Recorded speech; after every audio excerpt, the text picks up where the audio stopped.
नमस्कार,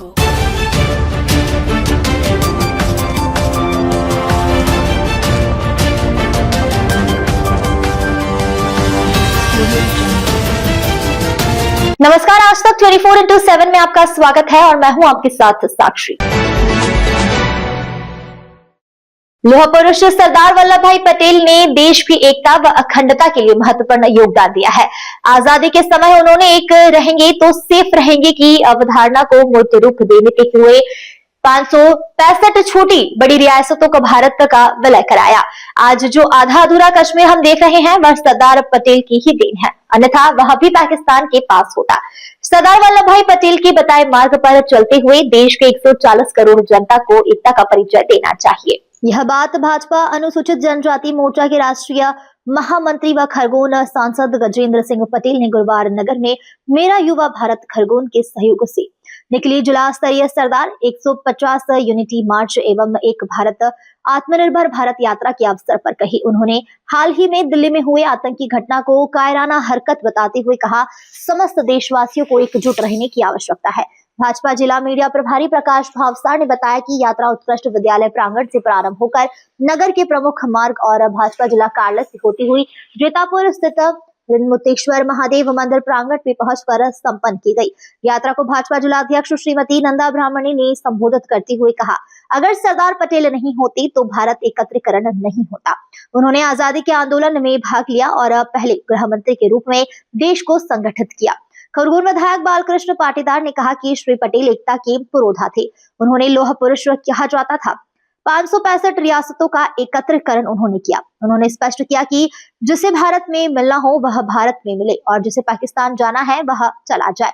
आज का भारत सरदार पटेल की ही देन है। कश्मीर में कबीलाइयों ने कब्जा कर लिया था, नेहरू इसे देखते रह गए। सरदार पटेल ने कहा कि हम इसे छोड़ेंगे नहीं। शेख अब्दुल्ला व नेहरू के कारण कश्मीर समस्या बन रही है।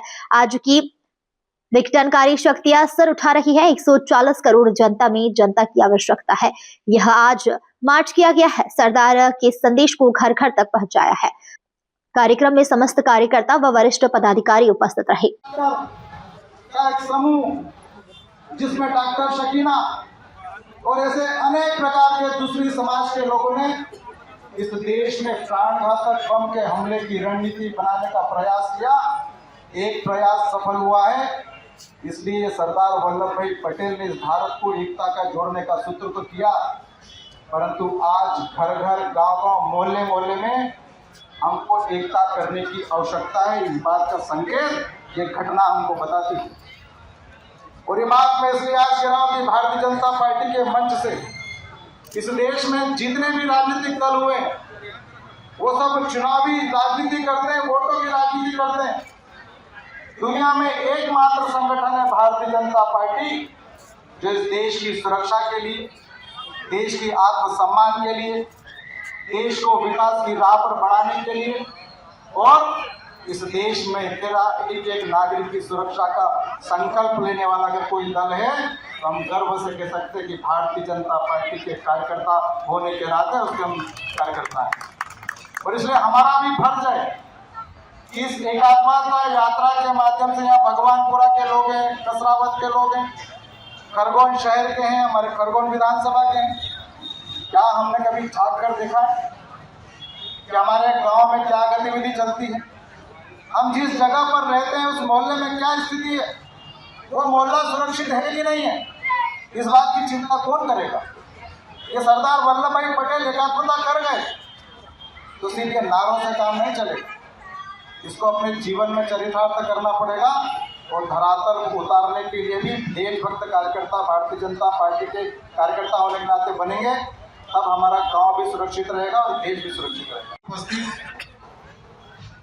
एक एक देशभक्त कार्यकर्ता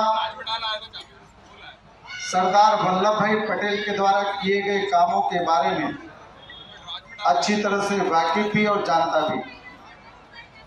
आदरणीय बालकृष्ण जी ने बताया और हम इतिहास के पन्नों पर पढ़ते हैं कि देश आजाद तो हुआ, परंतु आजादी के समय 562 रियासतें इस देश में थी, जिसको भारत में विलय होना और अन्य देश में विलय होना, इस प्रकार की स्वीकृति उस समय राजतंत्र व्यवस्था में होती थी। और अगर दुनिया में एक व्यक्ति जिसने रास्ता ही व्यवस्थाओं से बात करी और ये संत सनातन धर्म के प्रति भारत, जहाँ पर एक देश पाकिस्तान बना और एक देश भारत बना, और भारत के राजतंत्र व्यवस्था में राजाओं ने अगर मातृभूमि के प्रति समर्पण किया तो सरदार वल्लभ भाई पटेल की देन थी, जिन्होंने भारत में विलय के लिए राजाओं ने आपको समर्पित किया है। अंजू त्रिवेदी की रिपोर्ट।